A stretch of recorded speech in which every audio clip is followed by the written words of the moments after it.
Olá, irmãos. Mais um vídeo pelo canal Crescendo em Cristo.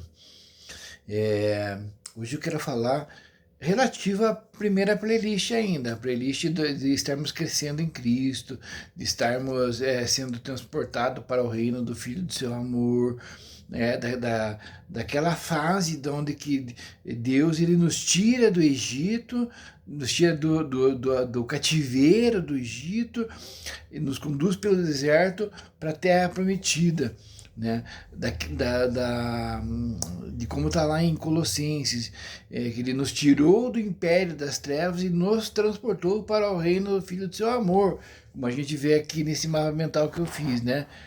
Que eu idealizei que nós estávamos com Deus e o plano era que Deus no Éden, né? E sempre estivéssemos com Deus. Mas como nós caímos da vontade de Deus, o ser humano, a raça humana, ela passou uma dimensão aqui onde é o príncipe da potestade do ar que toma conta. E aqui nossas mentes estão anuviadas, a gente não tem muita entendimento porque o Espírito desfaleceu aqui. Mas com o advento do nosso Senhor Jesus Cristo vindo até nós, ele nos ressuscita e nos faz assentar em lugares celestiais, como fala lá em Efésios 2, né? Como fala em Colossenses 1,12, ele nos tirou do império das trevas e nos transportou para o reino do Filho do seu amor. Né? Mas como que se dá esse entremeio? É sobre isso que eu quero falar agora. Como que se dá esse transbordo, essa passagem, né?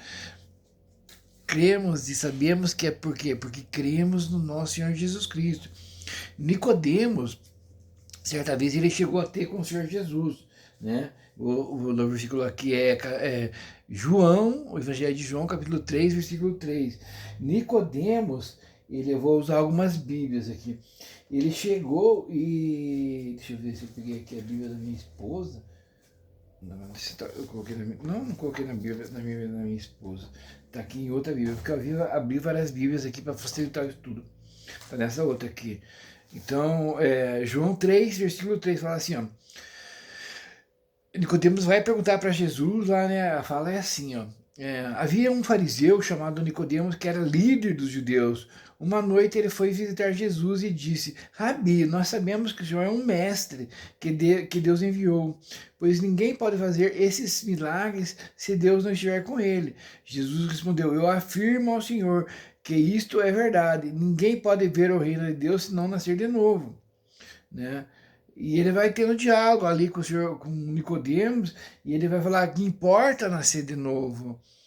Até Nicodemos não entende, ele leva no sentido natural ali. Mas como que pode um homem já sendo velho voltar ao ventre de sua mãe? Né? É impossível isso, é o raciocínio dele, né? E ele sendo mestre em Israel, cogitar uma coisa dessa. O Senhor está falando no espiritual, isso, né? Então, aqui fica evidente que nós precisamos nascer de novo. Mas como que se dá esse nascimento? Como que se dá essa geração, essa nova geração? Se dá no crer no nosso Senhor Jesus Cristo. Por isso que, né, vamos pegar aqui, vamos pegar mais um versículo aqui, vamos pegar Pedro. 1 Pedro, capítulo 1, verso 23. Não sei nem o primeiro papeleta aqui. 1 Pedro, capítulo 1, verso 23. Vamos lá?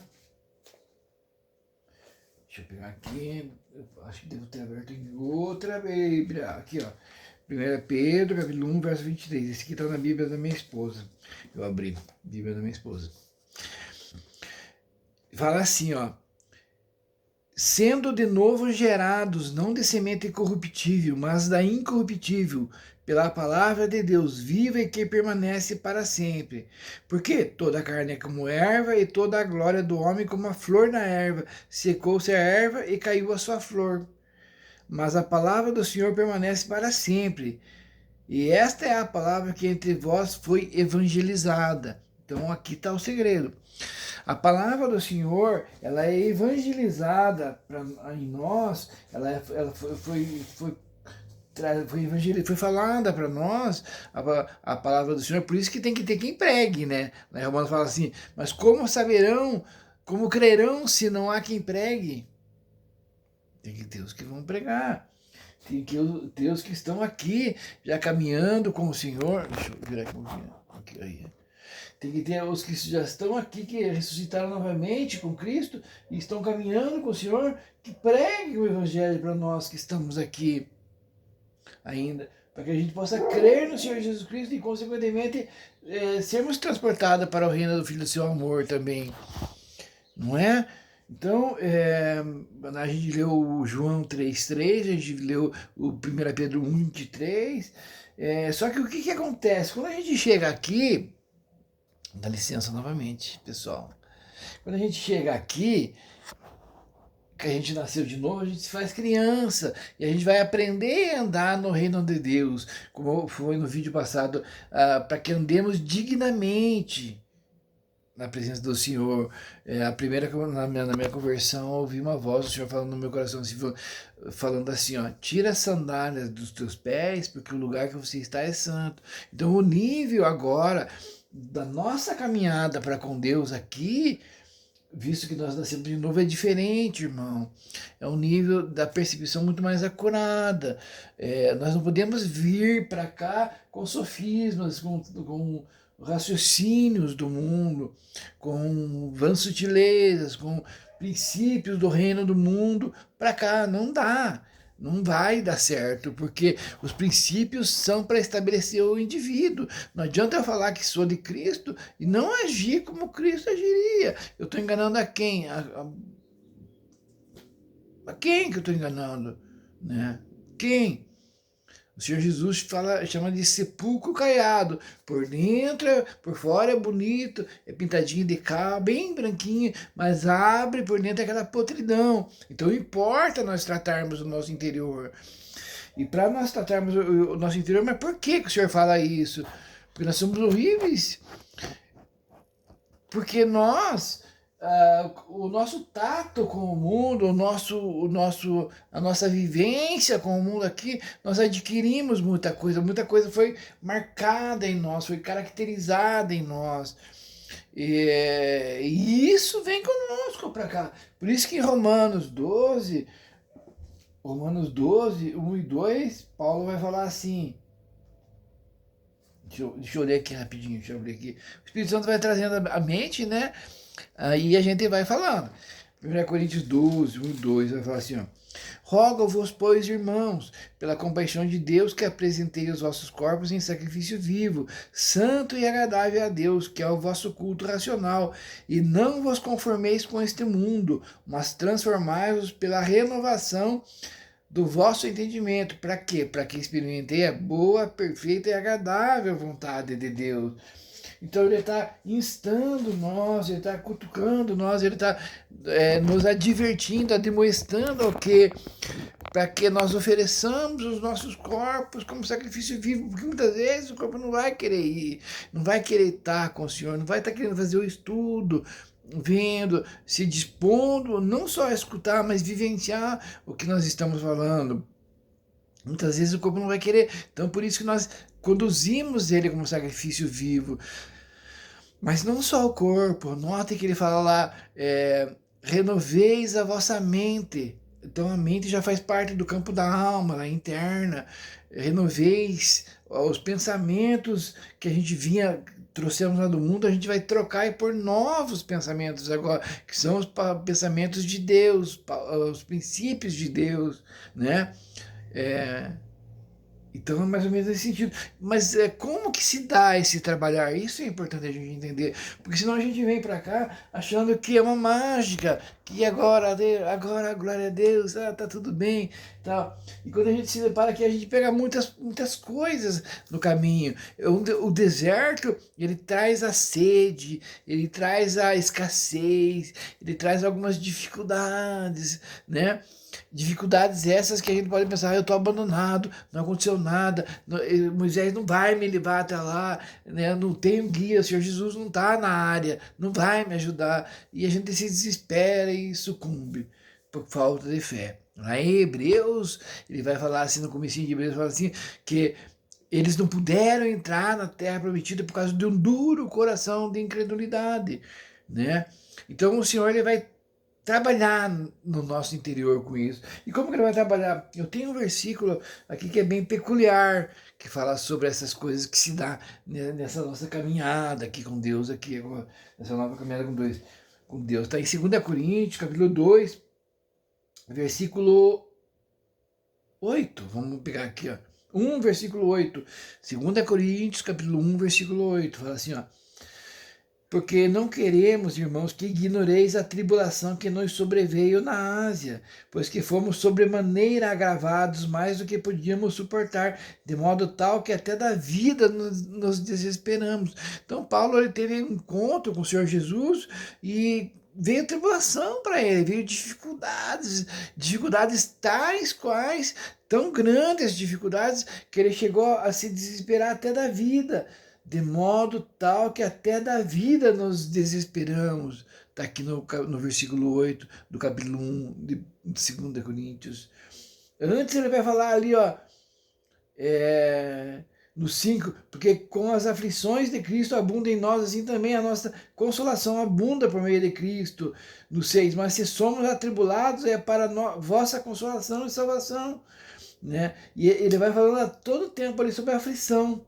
No 7 ele fala assim, e a nossa esperança acerca de vós é firme, sabendo que como sois participantes das aflições, assim os sereis também da consolação.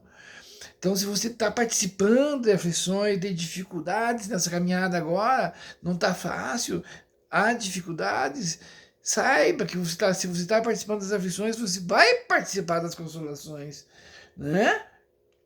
E isso é maravilhoso a gente saber. E não é só isso, mas por que a gente passa por essas aflições, por essas tribulações, Jorge? Por que será que nós passamos por isso? Eis a pergunta que não quer calar. Por quê? Porque se lembra como que eu falei que a gente vem no mundo com todos aqueles sofismas, aqueles raciocínios, aquele acreditar que nós damos conta, que nós podemos e fazemos, aquela maioridade. Eu já sei o que é bom e o que é mal. Se lembra? Deus vai precisar tirar nós dessa base errada, que nós achamos que é uma rocha isso, que tá.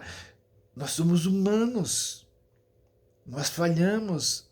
O coração do homem é enganoso. E Deus vai precisar tirar essa confiança de nós em nós mesmos. Como que vai acontecer? Olha o que aconteceu com Paulo, que a gente leu no versículo 8 aqui, ó. Mas já em nós mesmos tínhamos a sentença de morte, para que não confiássemos em nós mesmos, mas em Deus que ressuscita os mortos, para que não confiássemos em nós mesmos, mas confiássemos em quem? Eu li o 9, perdão, eu falei do 8 e li o 9, que era a sequência disso, que é o versículo que eu quero ler mesmo. No 8 ele vai falar assim, que eles foram atribulados sobremaneira, de maneira tal, ele foi atribulado até que ele se desesperou até da vida. Olha que forte é isso, fortíssimo isso. O nível de tribulações que às vezes você tem, que eu tenho, são tribulações que a gente... E agora? E agora? Quem poderá me salvar? Graças a Deus por Senhor Jesus Cristo. Aí no 9 ele fala assim, mas já em nós mesmos tínhamos a sentença de morte. Para quê? Para que não confiássemos em nós, mas em Deus que ressuscita os mortos. Olha que chave linda essa. Então você passa por tribulação, você passa por dificuldades, muitas vezes, para que você não confie mais em você mesmo. É tão lindo. Quando o Senhor fazia cair o maná lá, eles não podiam estocar para outro dia, porque estragava. Mas o Senhor todo dia dava maná. Olha, se não faz um link para você com o pão nosso de cada dia. Né? Eu não sei se você tem orado assim, o pão nosso da nossa semana, o pão nosso do nosso mês, Senhor. Estoca lá já a despensa cheia, né? Não estou dizendo que você não vai fazer uma compra por mês e tal. Não é essa a questão. A questão é de que se teu coração estiver firmado na compra do mês, meu irmão, se o teu coração estiver firmado na tua conta bancária, meu irmão, Não é nessa que a gente deposita a nossa confiança e a nossa esperança. É em Deus. E o Senhor faz a gente passar por algumas dificuldades para que a gente perceba isso, que a gente perceba e pare de confiarmos em nós mesmos, nas situações que vêm no mundo, que não, agora estou tranquilo, agora isso, não está tranquilo, pare. Uma que quando você partir dessa terra aqui, não vai ter nada disso aqui. E a tua confiança tem que estar pautada em Deus, é Deus que ressuscita os mortos. Quando eu descer lá na cova, lá, o Senhor vai me ressuscitar como ressuscitou o Senhor Jesus. É lindo isso. E essa confiança. Nós aprendendo a confiar no Pai. Eu estava vendo o meu neto, o meu filho, as crianças, elas, sabe, elas têm uma preocupação com a luz, com a água, com o gás, com a mensalidade, não sei o quê, com as contaradas e não sei o quê, né? As criancinhas, ai, ai, ai, elas ficam bem desesperadas por causa das contas, né? Elas não estão nem aí com as contas, elas não se importam com isso, elas se importam com as coisinhas delas do dia a dia. Quem tem que se importar com as contas, com as coisas mais grandes, é o pai. Claro que eu estou fazendo uma analogia, não vai deixar de se importar com essas contas, porque eu espero que você entenda isso no espiritual. Se entenda que isso é uma sombra de uma realidade. Deus te dá essas provisões, te dá um emprego para você trabalhar, para você pagar as suas contas, tudo, e certo isso. Mas a provisão vem de Deus, o emprego vem de Deus. O fôlego de vida para você levantar da cama e ir trabalhar e ter força para ser ágil no seu serviço e ganhar lá o sustento de cada dia vem de Deus. Por que aquele que está com depressão profunda não consegue sair da cama e ir trabalhar lá e você consegue ir? Por que tem essas situações? Tem profundo aí. Tem profundo em tudo isso. E é maravilhoso. Eu passei por depressão profunda, eu não tinha vontade de sair da cama. Foi terrível. Olha, é terrível. É só Deus mesmo, não é? Não é só isso, então, essas situações. Então Deus faz a gente passar por isso para que a gente não confie mais em nós mesmos. Diversas situações, Deus faz com que a gente passe nessa nova caminhada nossa no reino dele, para que a gente não confie mais em nós mesmos. Eu vou pensar mais uma ou duas, para que a gente possa encorpar esse entendimento e a partir de nós entendermos isso, nós passamos a andar com mais sabedoria no reino de Deus e cautela, né? Eu vou pegar aqui Provérbios 27, 17. Provérbios 27, 17 fala assim, ó.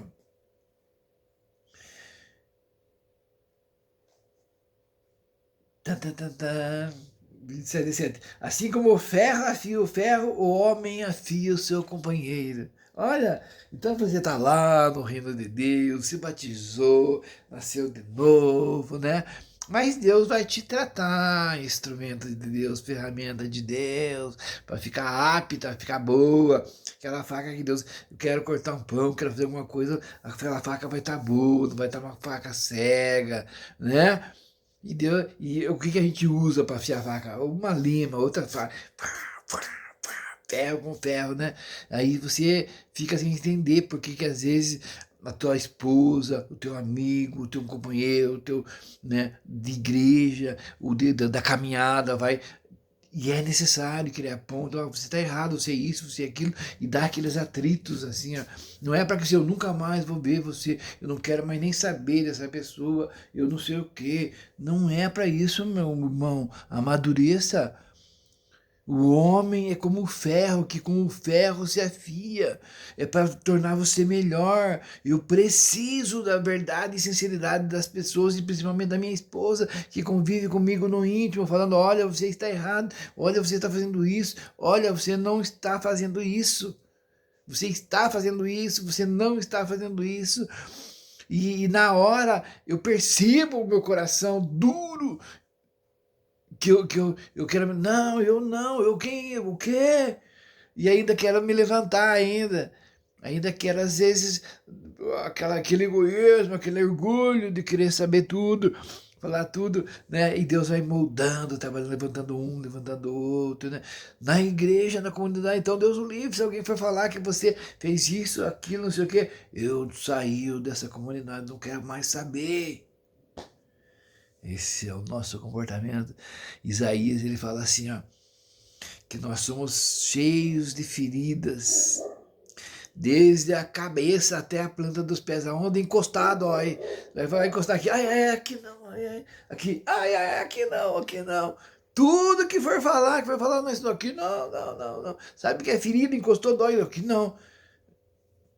Nós somos assim. Então Deus vai nos tratar para nos deixar aptos para a obra, para o trabalho. E esse trabalhar, ele vai gerar atrito, fatalmente, sabe? Quando a gente começa, qual que é a diferença? A diferença é de que quando a gente conhece o trabalhar do Senhor, a gente não é pego desprevenido, a gente não vai se levantar e quebrar a comunhão. Eu nunca mais falo com esse irmão. Eu não quero mais ficar com a minha esposa. Eu não quero ficar mais com o meu esposo. Eu não quero mais. Cortou a comunhão.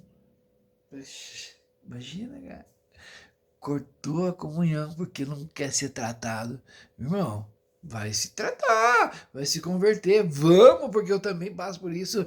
E é ótimo, e é uma bênção de Deus que nós, nessa caminhada com Deus aqui, estamos deixando de ser crianças, estamos se virando adulto, né? Criança tá brincando de bola lá, os meninos brincando de bola lá, um brinca com o outro, me dá aqui a bola, eu vou embora, acabou a brincadeira, pegou a bola e foi embora.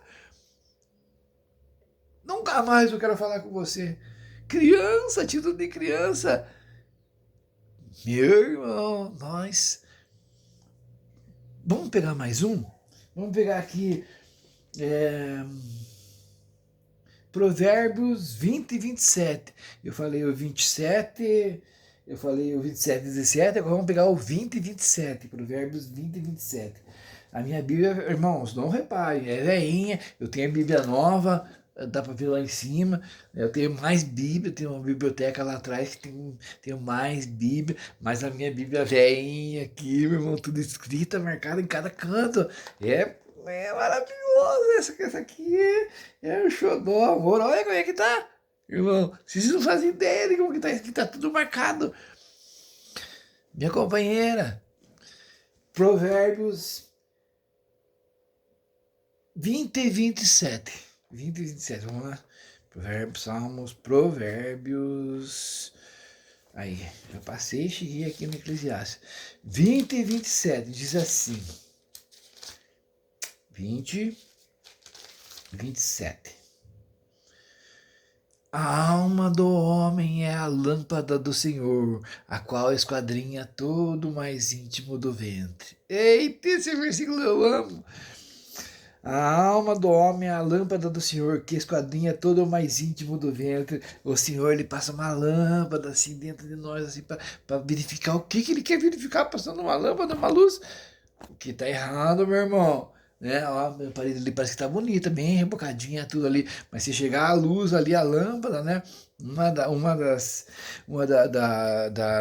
das provas que os pedreiros passam quando eles vão fazer entrevista para entrar, pelo menos que eu ouvi, para fazer um serviço assim que eles têm que rebocar e tal, para ficar bonitinha a parede, eles terminam lá, daí o chefe vem lá, o patrão vem lá e dá uma olhada assim e vê. Né, parece que tá bonito, de longe tá bonito, né? E parece que tá bonito mesmo. Mas daí ele pega o foco, assim, com um bocal, com um fio comprido, assim, e chega no reboco, na massa corrida que foi passada, que foi lixada ali. E quando ele aproxima a luz ali, aparecem os defeitos, meu irmão. Não tá maquiado, sabe? Por fora nós somos maquiados, às vezes, né? A gente tem que ser sincero. Sinceridade é tremendo, né? Eu aprendi quando eu estava fazendo seminário, uma benção, um ensinamento que eu guardo até hoje, sobre sincero, né? O que é sincero, né? que antigamente eles faziam os vasos, né, de barro e tal, e eles vendiam aqueles vasos, daí as pessoas compravam, colocavam água dentro, vinho, sei lá o que colocavam dentro de vaso, mas às vezes o vaso era de barro, queimado, tudo, mas às vezes ele estava rachado.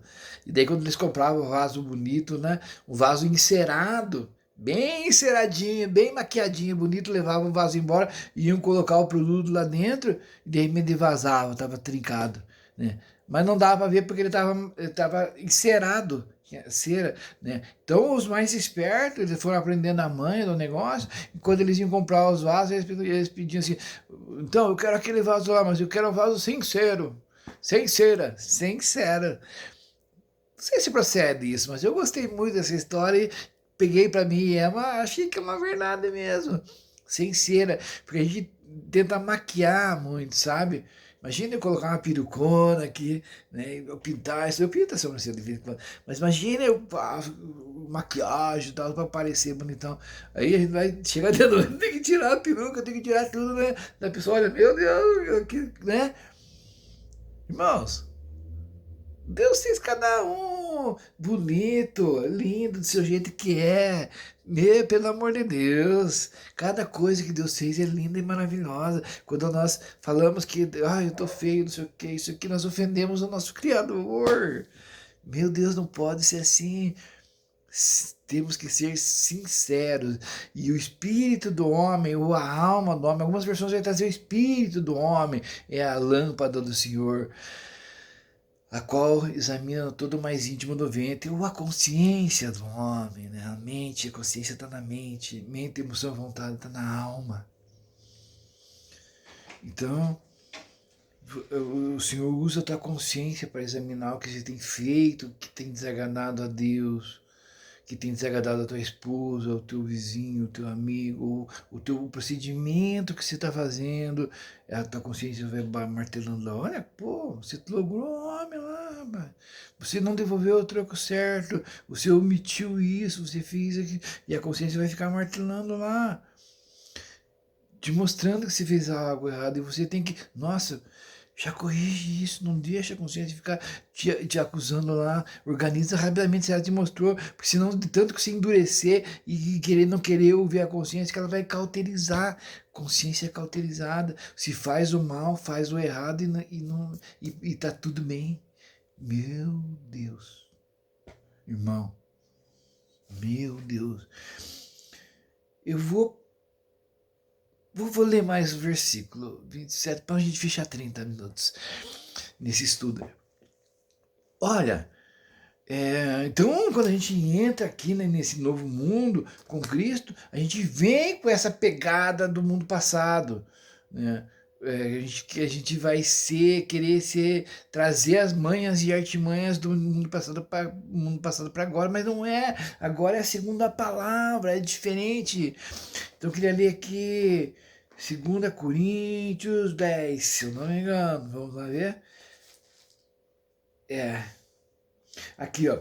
2 Coríntios 10, capítulo 4. As armas da nossa milícia não são carnais, mas sim poderosas em Deus para a destruição das fortalezas, destruindo os conselhos e toda altivez que se levanta contra o conhecimento de Deus, elevando cativo todo o entendimento à obediência de Cristo.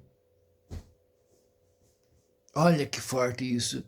Nós chegamos para cá, dá licença novamente. Nós chegamos para cá, para essa nova vida que Deus nos concede de trilharmos. Nós chegamos para cá com sofismas, sutilezas, fortalezas, e nós temos que usar as armas de Deus, que são poderosas.